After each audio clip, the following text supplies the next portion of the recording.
For joining us live here on Revelation TV's Late Show. Tonight's going to be really special for you because we don't often get Dr. Grady McMurtry live on Skype, and we have him today. It looks like he's in some sort of penitentiary, but he's not really. He's on the road because where are you speaking from, Dr. Grady?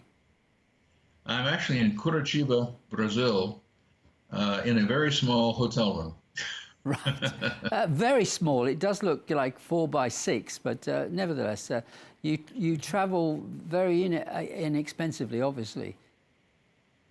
Well, yes, you know, I'm a full-time missionary, and for example, yesterday I was at a church where we had 800 people and 5 salvations, which was really very, great vindication of the work. But I'm down here for a couple of weeks teaching on creation versus evolution. As if you would speak on anything else, brother. God bless you. Well, we have quite a few charts with us tonight, and particularly relating to temperatures, Earth's temperatures at different periods of time throughout history, and whether or not man is to blame, or the present state of the pollution and carbon dioxide, or the different levels of all sorts of things that would perhaps interfere or cause the Earth's atmosphere to heat up to the degrees that it is. And Dr. Grady McMurtry will be talking to us on this. So if you have any questions relating to this specifically, do follow the instructions on your screen and write an email or a text to us right now or throughout the next hour. Dr. Grady, why are we sort of always coming to the point where people are saying, look, we've got to do something about our environment because here we are again, right across the globe, in many parts, we're having incredibly high temperatures. What would you say to those wonderful people like Al Gore? I'd love to talk to Al Gore, but the fact of the matter is we are actually having nothing but normal, regular climate cycles. The Earth's weather and climate changes constantly. It would be a problem if they didn't. Now, right now, we're in a period of long-term global cooling. Now, this is not precipitous, it's slow and gradual, but the Earth has been cooling for approximately 20 years. The question is, will it continue to or not? And that is not predictable. It is, in fact, controlled not by humans, but by natural events. And right now, we are having a horrendous amount of rain in Florida, very wet for us. And yet, here in south central Brazil, they have been near drought conditions, which is abnormal for them. And all it is the shifting of weather patterns east or west based on warming or cooling of the Earth, and this is a natural process. Now, when you say a natural process, you've got people particularly who are giving us information from the polar region, which is the ice is melting, it's splitting up, it's in huge chunks, it's causing a threat to shipping and even indeed to some locations on the Earth nearby that could cause a mini tsunami and destroy a little village or town. So there are people that are saying, look, we've got to do something because these things are happening at a rate that we've not seen before, or have we seen them before? Well, that's just it. People have a very short-term memory. You might say, and you're slightly older than I am, and very slightly, we might say, well, gee whiz, it seemed hotter when I was a kid. Well, when we were a kid, we didn't have air conditioning. When we were a kid, we played outside a lot. We didn't play video games inside. And so our recollection of what the weather was is anecdotal and rather short-term. The fact of the matter is that although the Earth is slightly warmer right now, what's called the modern warm period, the Earth has been significantly warmer, at least 3 times that we know of, within the last 4,000 years. And this is before the Industrial Revolution. It has nothing to do with the burning of fossil fuels. The temperature on the Earth in general is really attributable to 2 factors. Number 1, the degree of volcanic activity. Volcanic activity always cools the Earth. It never heats the Earth, it always cools the Earth because the ash and volatile chemicals that come out of volcanoes cause sunlight to be reflected off the top of the layer and rejected into space, and therefore shadowing the Earth below and cooling the Earth. On the other hand, the amount of sunspot activity is what causes the Earth to warm or cool, typically in a regular 11-year cycle, so that you don't really notice it. But the fact of the matter is that recently, our sunspot activity has been going down. Today, we are approaching the very bottom of what's called a solar minimum. I have provided charts to show all of this sort of thing to you. The first chart that has the green lines on it is a chart showing the warm periods on Earth, including today at the far right. Okay, well, I have that chart here, and we will be showing it on the screen as well, so that you can explain this to us. Would you do that for us, Mr. Producer? On the right side of the chart, you'll see a green bar. That's the modern warm period. But you have to remember that the modern warm period only started about 1895 when we came out of the Little Ice Age. As you look between the bar on the right to the next bar to the left, that second green bar is what's called the medieval warm period. And between the two, we had what's called the Little Ice Age. The Earth was much colder, and this is a period from roughly 1250 to 1300, before the Renaissance really started getting going, and the end of the 1800s. Then you'll notice, as you continue to the left, the third green bar is called the Roman warm period. And between the medieval warm period and the Roman warm period, there were two dark ages. You'll see two large dips. Mm-hmm. And that's why it's called the Dark Ages. There wasn't one, there was two.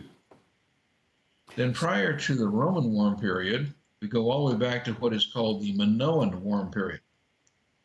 Now, the Minoan warm period is what you and I would probably refer to as the Moses and Joshua warm period. It's the time of the Exodus. Now, You'll notice at the time of the Exodus, it was toasty warm on the earth. You'll notice at the time of the birth of Jesus, it was toasty warm. And then the medieval warm period.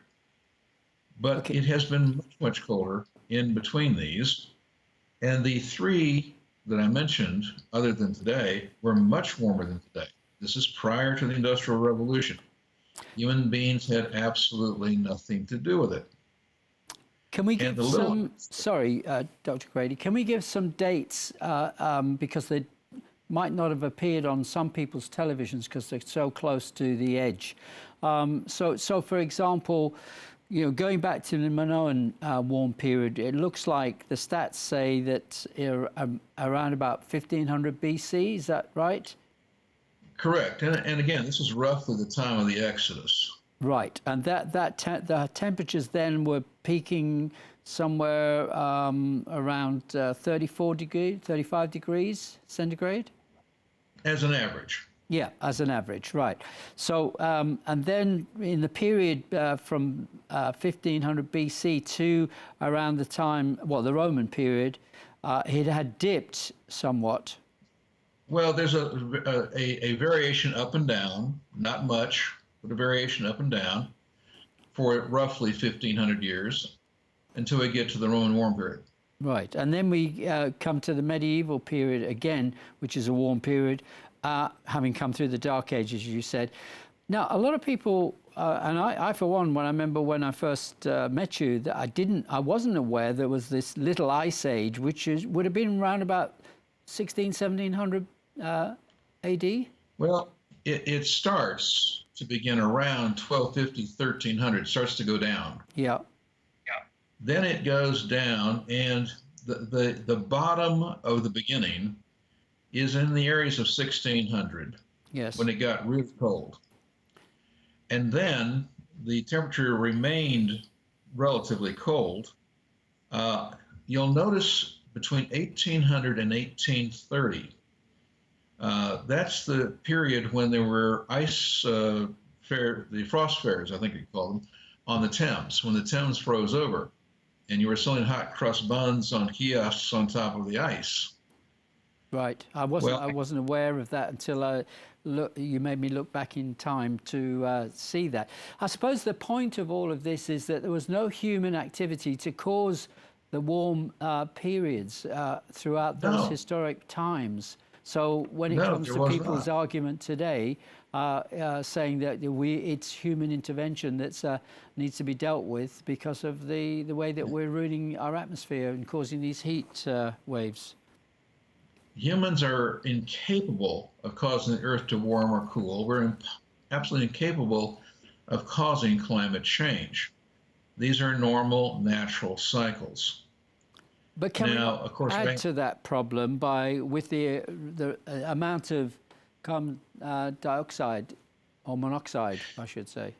no, as a matter of fact, I provided you with a chart for tonight, and I show a chart not of uh, a current up or down. That chart concerning carbon dioxide shows you if you start on the left with an atmosphere that has zero carbon dioxide, Mm-hmm.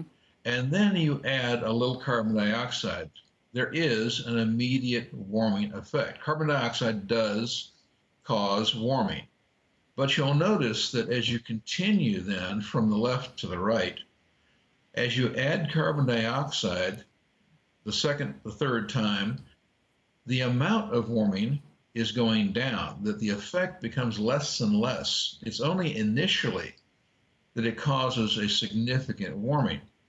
Now, as you reach the middle of that chart and start heading to the right, you'll see a spot that's marked with a particular year. And I think I don't have it in front of me at the moment. The pre-industrial level, But it's a pre-industrial level. yes, of Showing, 280. right. And then on the farther right, you go to where we are today. Today, we're around 400 parts per million. So if you add 20 parts per million, there's a big effect. You add 40 parts per million, the effect starts to go down, that you're not absorbing as much heat. It's not double the amount of heat.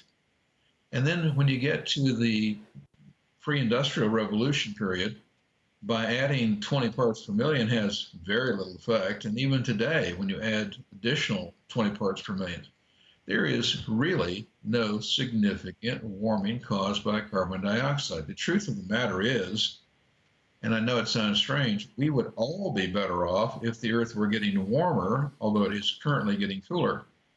Because when the Earth warms, you always have better economic conditions, less pestilence, less disease. You can grow crops further north, further south. More area is arable. And so when we have the periods like the Minoan warm period, the Roman warm period, I mean the Pax Romana occurs at this time.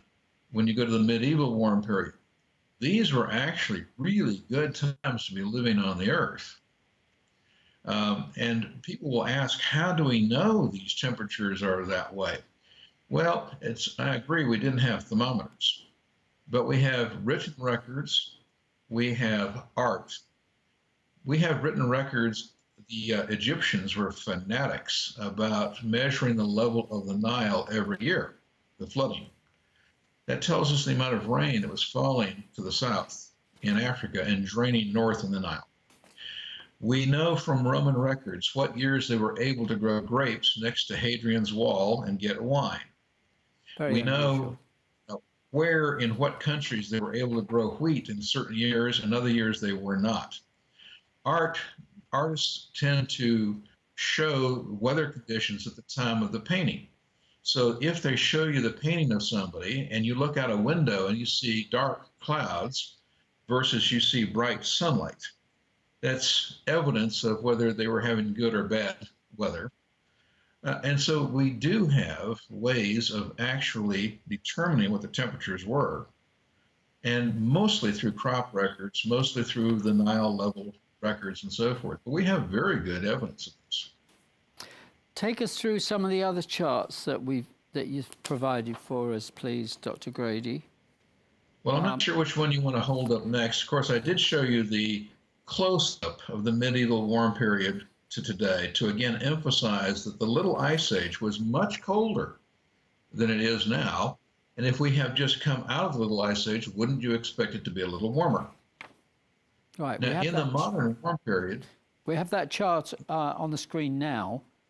So very good. And you take us through it again.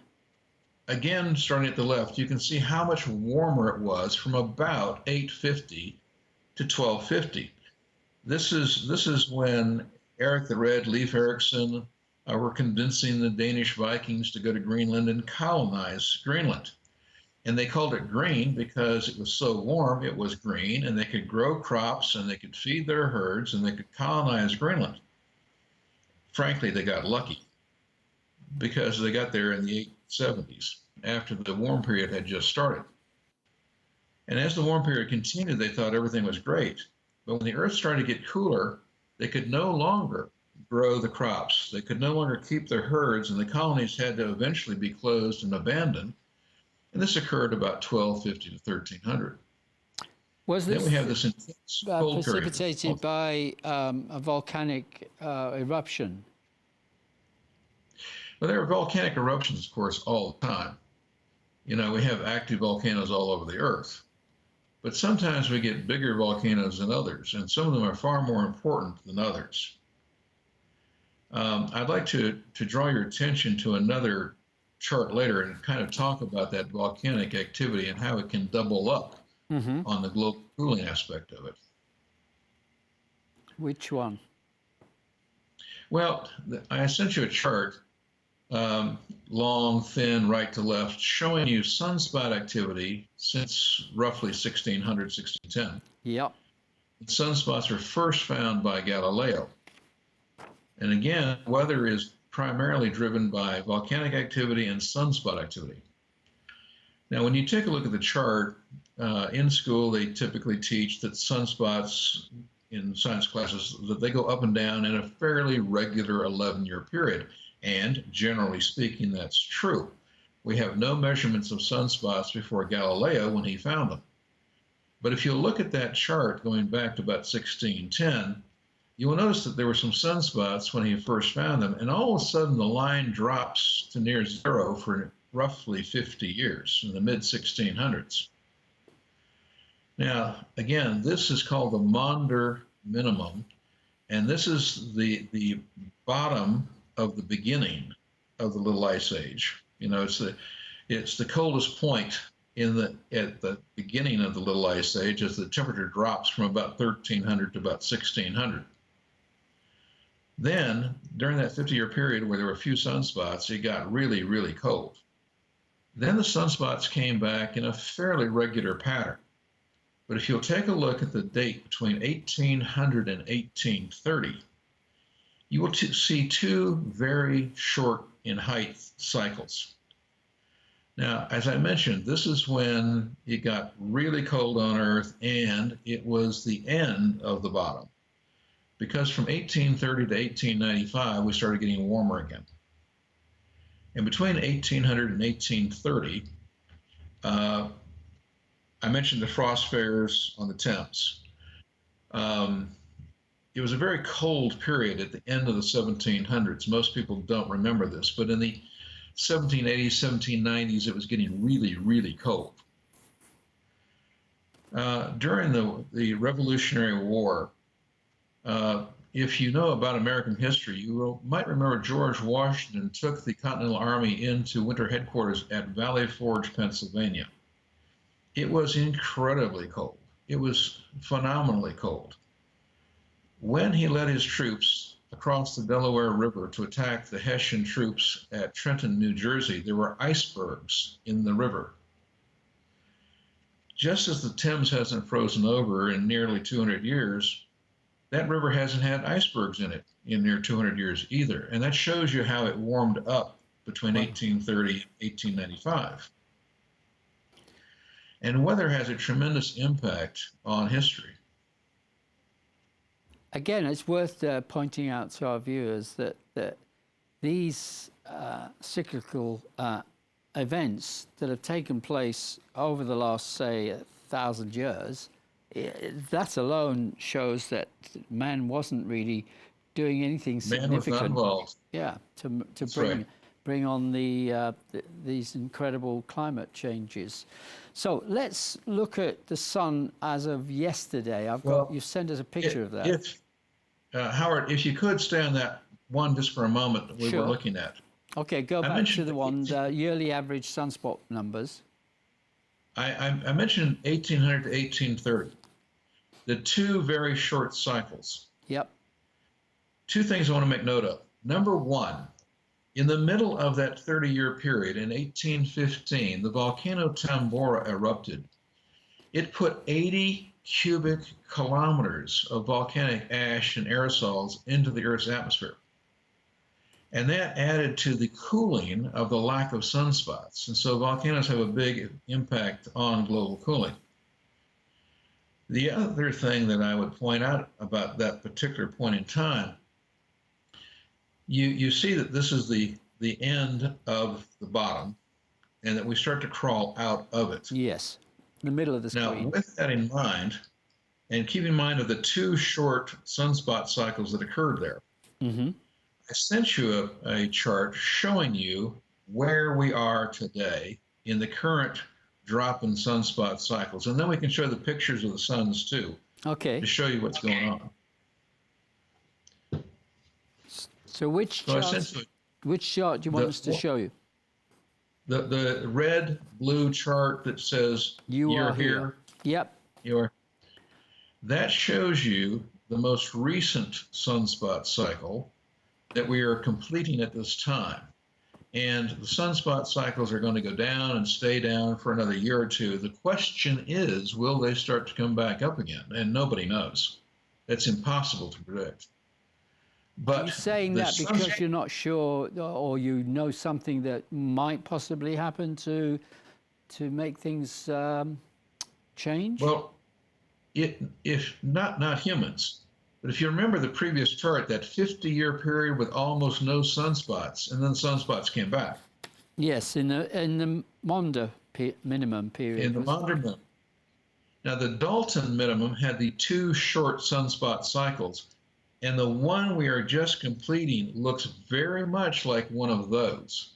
So the question becomes, will the sunspots come back, or will we have a second short cycle, or will it go back and have a regular cycle? So there's three options. Okay, well, give us the answer to that. Okay, but tell us, for example, if it was going to be a repeat of that period, what would we expect? You better buy a heavy jacket. Right. Lots of rain and it's cold. Or just can't predict exactly what happened with the rain. We're looking at temperature. Right. But of course, when the Earth cools, there's less evaporation from the oceans, and that would generally indicate that there would probably be less rain. Right, I see. Okay, that makes sense. Okay.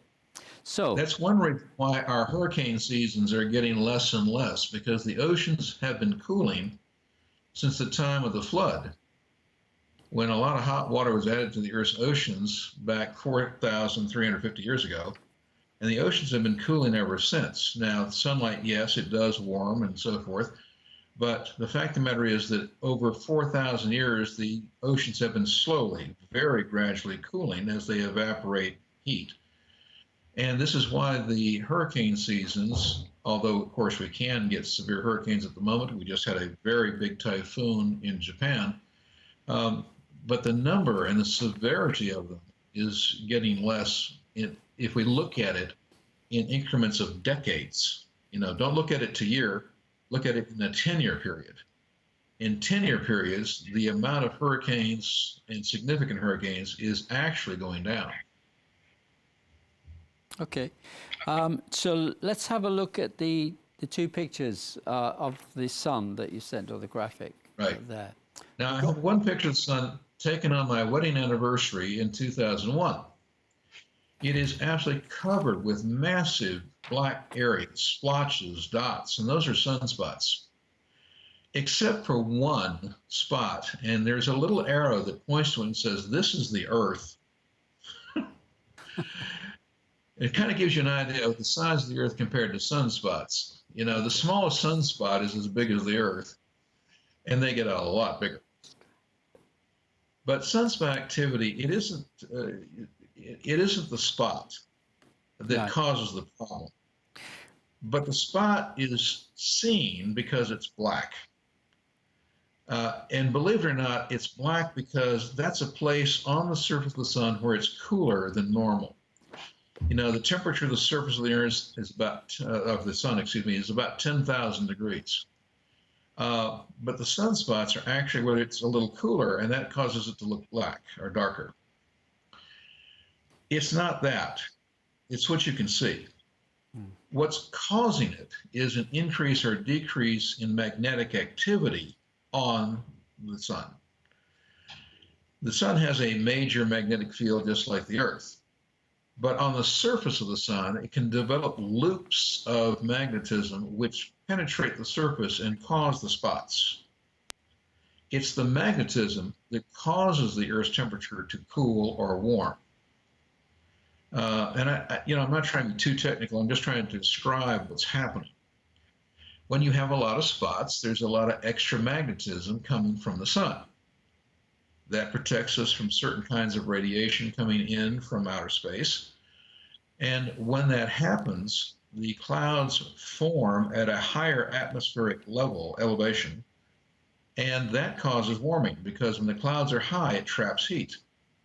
But when the sunspot activity is low or non-existent, it no longer protects us from that radiation, and the clouds form at a lower altitude. And that reflects sunlight, and that causes the Earth to cool. There's a direct scientific relationship here. Environmental terrorists wouldn't know anything about science if it walked up and hit them. Okay. Let's have a look at some of the emails and texts that are coming in, please, Dr. Grady, if you don't mind. Absolutely. Margaret writes in, or Maggie, and she says, "Good evening, gents. There was a thriving vine culture as far north as Yorkshire in Britain in the Roman times. And today there are streets there called Vine Street, for example. The writer Dickens wrote about harsh winters in Britain, Scrooge, etc., because he remembered such winters as a child growing up, and that's why we have Christmas cards today with many scenes of snow, robins, snowmen, stagecoaches in the snow, etc. This is not because we're now having white Christmases, by the way. It's in fact they are just now quite rare." Thank you, Maggie. Any comments on that? She's exactly backing up what I said. During the Roman period, up at Hadrian's Wall, they were growing vines, and they were producing wine.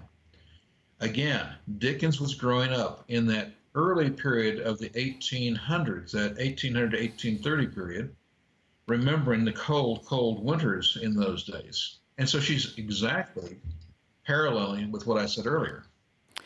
Fiona writes in and says, "This is the end of the Ice Age, or the end of, this is the end of the age, sorry, not the end of the world, just as a handful of years, though, before Jesus returns. He will bring all into order in the millennium," says Fiona. Thank you, Fiona. Let me pick on some others here that are coming in. Not only has it been warmer in the past, there's a fossil forest found where even palm trees were below the surface in Antarctica, as reported by Crev Info, and that's from Gareth. Any comments? And that has to do with the fact that after the flood of Noah, 4,350 or so years ago, there was one ice age. During that time, the oceans went down approximately 300 feet, somewhere between 200 and 300 anyway. And so, number one, the Earth was warmer from pole to pole before the flood. And of course, when they were buried in the mud from the flood, they were buried where they were growing. It was subtropical in the north, subtropical in the south. We have found fossil dinosaurs, fossil insects, 200 miles from the South Pole. We have found fossilized breadfruit trees on Greenland. We have found trees growing 70, 80 foot high on Axel Heiberg Island, which is north of the Northwest Territories in Canada. And so we know the Earth was much, much warmer from pole to pole. There was no ice. Then the flood came. During that time, we know, because we read in Genesis 8, for instance, that God says, "Now you will have seasons." And we know that after the flood, the weather changed drastically. And so the ice started to form at the North and South Pole. This is because of tremendous volcanic activity cooling the atmosphere and tremendous amounts of hot water evaporating from the new hot water in the oceans. During that 700-year period, water went down in the ocean level from today down to another 200-300 feet from where it is. This also exposed the continental shelves in many places for a second time. And this is why we find villages below sea level today. This is why we find artifacts of agriculture and other things. But we have to understand world history, and not just biblically, but world history supported biblically and showing the science that does, in fact, prove the Bible's truth. Alan from Great Yarmouth writes in and says, doesn't more carbon dioxide in the atmosphere actually cause a greening effect on the Earth as people pump carbon dioxide into greenhouses to promote plant growth? And as the Earth gets greener, it absorbs more carbon dioxide because there are more plants and trees, and that's what they do. What are your thoughts? I think he's absolutely correct. We've done experiments with this, and if you actually take an atmosphere with, artificial atmosphere, and you add carbon dioxide to it, you will actually get faster plant growth. I've pointed this out before, although I think it's been a couple of years. If we were to add carbon dioxide to the Earth, it would be an insignificant problem simply because plant life would absorb it. And of course, when the environmental terrorists want to, prevent us from producing carbon dioxide, stop burning fossil fuels and so forth, the ultimate outcome of what they're doing is to starve people around the world, because plants use carbon dioxide to produce food, plants use carbon dioxide to produce wood for buildings, and by reducing carbon dioxide, you're actually detrimental, not beneficial. Because again, adding carbon dioxide doesn't warm the atmosphere any more than it already is, and you're limiting plant life. David writes in and says, hi folks, God made the earth and everything else, so I am assuming that God also made it so that we have warming and cooling, and that was, so what's the point though? Why can't he keep it as the same temperature, asked Dave? And there is a good answer to that, isn't there? There are. First of all, natural processes are ultimately beneficial for us. But the fact of the matter is that God put these natural systems into effect, and he made the earth, and he can maintain the earth. And we can't. And so these systems balance each other off, and sometimes these systems will, in essence, unite to be beneficial. Sometimes they unite to be detrimental.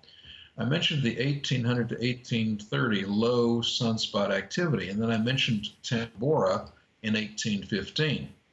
If you'll take a look at your world history, you'll notice that in 1816, Europe had a year without summer because this massive volcano, including the low sunspot activity, doubled up on the cooling effect. But the same thing might occur at another time. Sunspot activity is warming, and at the same time we end up with a low activity of volcanoes, the earth would even get much warmer. And that may have been what happened back in the medieval time. Lack of activity perhaps in Iceland of volcanoes, but the same thing is true anywhere in the world because there's volcanoes all over the world. Tony writes in and says, can a volcano eruption have any impact on the jet stream? Well, of course, because again, temperature fluctuations in large amounts cause the jet stream to move, but the jet stream is constantly moving. Not just simply in direction, but it's constantly moving up and down over various parts of the world. And so, as again, heating and cooling occurs, where the jet stream variations occur will be driven by temperature changes. A lot of people don't know how much history I know about England, Iceland, and so forth. You had a terrible, terrible time, if you'll remember, with volcanic ash just a few years ago. You closed right. Heathrow Airport. Mm-hmm. Well, if you'll go back into the 1700s, the eruption at Laki, the volcano in Greenland, caused people in England to die. They weren't able to work. Wasn't that a period of 200 or 300 years, or that it was over? That was in the 1700s. Yeah.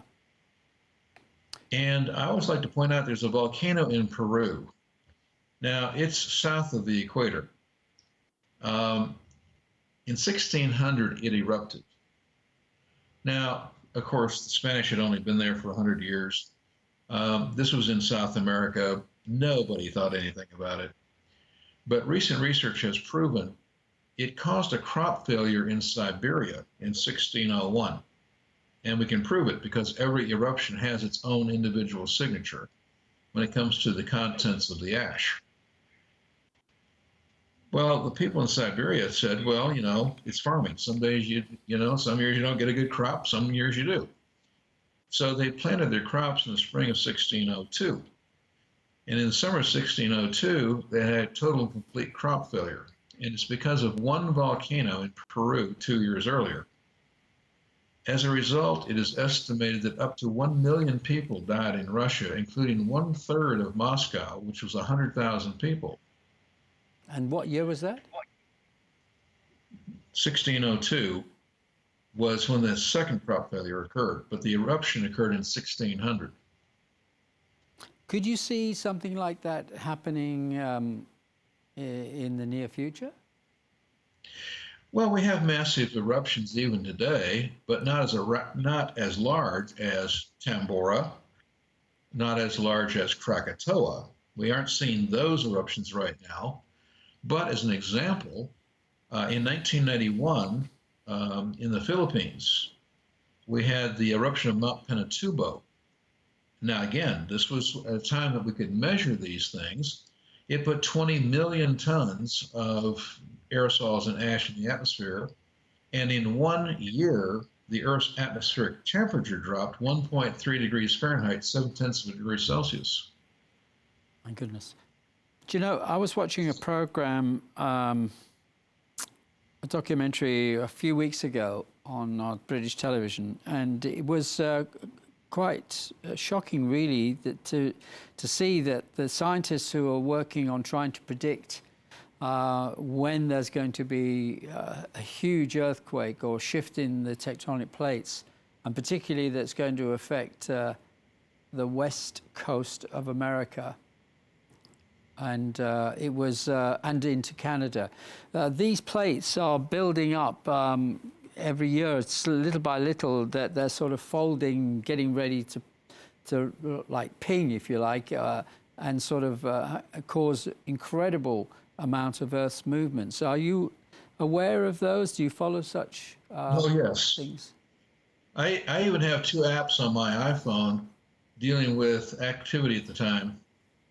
I remember seeing those. See?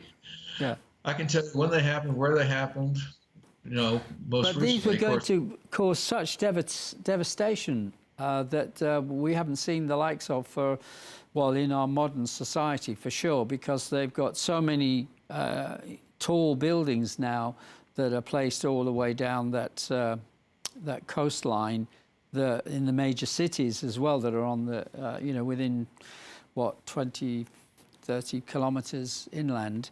So with that sort of movement, that's going to have a real seismic shift, could cause devastation that we haven't seen in modern times, right? Well, we have seen it in modern times. And we see Japan? it in modern. Well, we see it in Japan, we see it in Iran. The Mediterranean has earthquakes all the time. They're usually not large, but they do occur all the time. And remember that volcanoes do not cause earthquakes, but earthquakes can cause volcanoes. And so without earthquake activity, volcanoes don't happen. Okay. The example, for instance, in Pompeii with Vesuvius. Well, that's interesting, because this next text, I'm sure Jenny is actually talking about this. She does actually say, I watched a program about Naples and the volcano. I'm sure she probably meant Naples and the volcano. What would mean, and that what that happened during the Roman Empire. They experienced global warming, yet none of the TV documentaries call it global warming. They just talk about it as volcanic eruptions. That's true. They seem to omit telling people perhaps a little bit more of the information that would help them to get a more balanced view of what we're experiencing right now. And atmospheric temperature isn't having anything to do with earthquakes or volcanoes, other than spreading the material around. Martin's writing in and says, do the graphs and statistics point any indication to the timing of the second coming? And is there a reference to this in the Bible? I know it's not something you like to get into, but can you answer in some measured way? I will answer to a certain degree. I am not predicting when the second coming occurs, no way. But the book of the Revelation does say that as we go into the end times, there will be more and more earthquakes. That's obvious in the reading of the text. But it is scientifically exactly what you would expect. So while it is prophetic in the writing, it's exactly what you would expect from science. Because if you'll excuse me, and I'm sure that Howard and I will both testify to this, the older you get, the more cracked up you become. Thank you. You're welcome. Yeah. No, and what happens with earthquakes? There's a crack in the ground, pressures build up, movement of land against land. And when the pressure is suddenly released in a snap, you're going to get an earthquake. The thing is, the earth doesn't heal itself. And so, as you know, when you get a tear in a garment, if you don't immediately repair it, it gets bigger. And it may start going in different directions. Well, the same thing is true of the earth, that when there's this snap and release of an earthquake, the energy is released temporarily, but it puts stresses on the Earth's surface in related places. And when that builds up, it'll snap and you get an earthquake, and the cracks continue to start developing in different directions. And it is a scientific, obvious truth that as the Earth gets older, we're going to have more and more measurable earthquakes. That's just good science. Right. Well, good. I'm glad you said that, because I think people will think, well, this is just something that's going to occur on a daily, basis in different parts of the world, and it's just something we live with and we can contend with. But the danger is in being so complacent that we're going to miss the point, is that, as you rightly pointed out, and what this documentary was showing on the television that I watched, was that when these plates actually snap, it has a release of energy in other parts of the world that could be thousands of miles apart. They were talking about possibly affecting from the northern part of America and Canada, on that west coast, that the effect could easily send huge tidal waves, tsunamis to Japan, for example. So that's no mean earthquake, is it? And Jesus did talk about there would be earthquakes in one place after another, not just little ones here and there, but that lead into this time of great trouble, which man would suffer more than he's ever suffered before. So it's interesting these are building up to so significantly could affect have a terrible effect right across the globe, right? I do agree, but I also point out that a lot of this is hyperbole. That is to say that, yes, there's significant things happening. Yes, there could be tsunamis. Yes, there could be the breaking off of land. But half of California is not going to fall in the Pacific. You know, they are exaggerating for the purposes of hysteria and promoting their positions of environmental terrorism too. So keep the two in mind. You know, take the information with some salt. That while, yes, there's more earthquake activity, that's actually good in the sense that the more activity we have, the more the stresses are being relieved and don't build up into big ones. If you excuse me, a lot of little ones is bigger than one big one. Let me keep reading the emails and texts that are coming in, because I'm not doing too good so far. This is a text that's come in from Claire. Non-fiction book, The Diary of a Country Parson, James Woodford. Entry of the 4th of January 1763. Went skating this morning upon the River Thames, and that's just giving more evidence of that mini ice age. What I was talking about. Yeah. Yeah. The mid 1700s to the early 1800s were very cold in England. Okay. This is from Maria, who says, I'm very interested to know and would appreciate to hear from what Dr. Grady's views are on the ozone layer, and if what we are being told is true from scientists, that there is now a hole in it. And I find it difficult to believe most things we are told these days, so I would appreciate Dr. Grady's opinion. I appreciate her skepticism. There are places in the Earth's atmosphere that are incorrectly referred to as ozone holes. There's one over northern Europe. It's a small one. There's a large one over southern Argentina and southern Chile. That's the one that most people are talking about when they talk about an ozone hole. But the fact of the matter is, using the word hole is an absolute misnomer. It is not a hole. It doesn't go all the way through the atmosphere. A hole goes all the way through.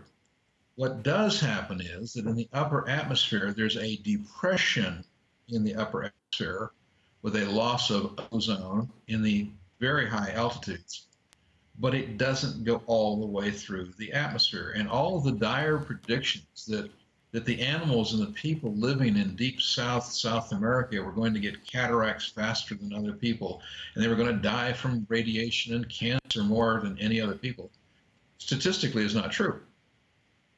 The fact of the matter is, these depressions in the atmosphere, again, not a hole, it's a dip, they do form in the Arctic and Antarctic spring.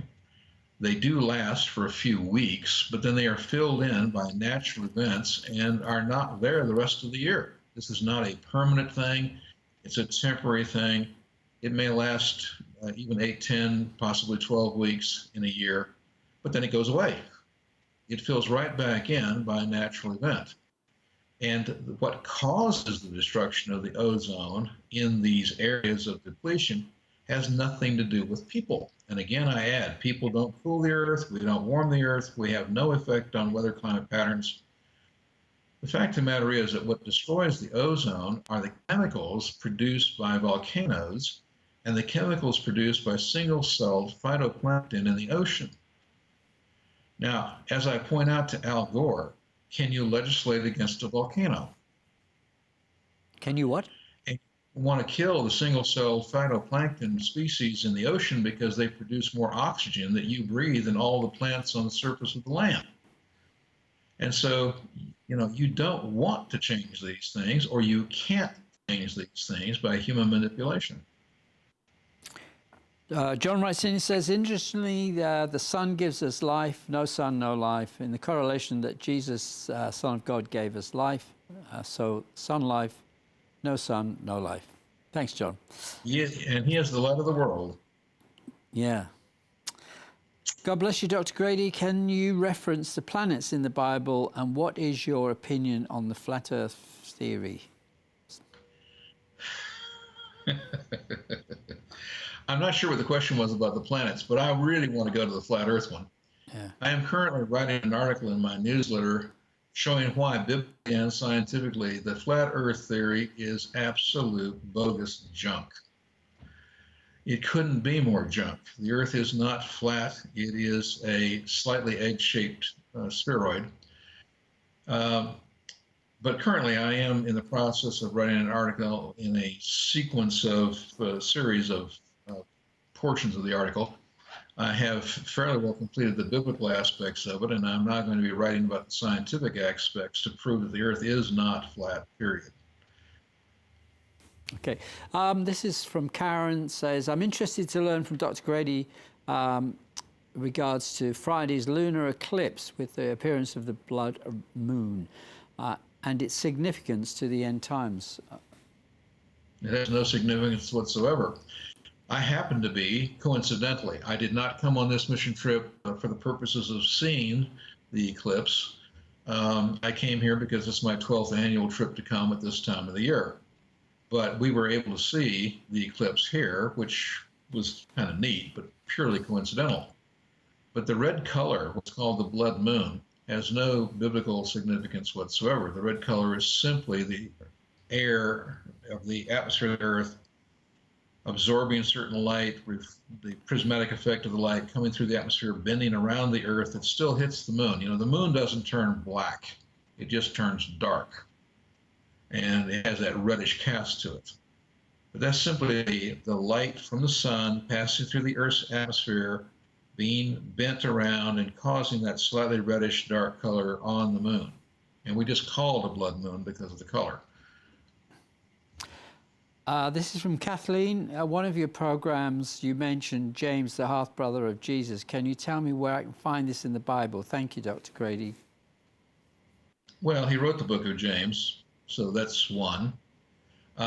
When we go to the life of Jesus, and I would, just to start with, go to the first verses of John chapter 7, where it talks about his brothers and his half-brothers, I should say, and his half-sisters.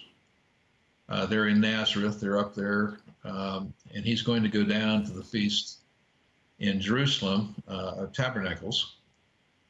But it does reference his half-brothers and half-sisters in that early portion of John 7.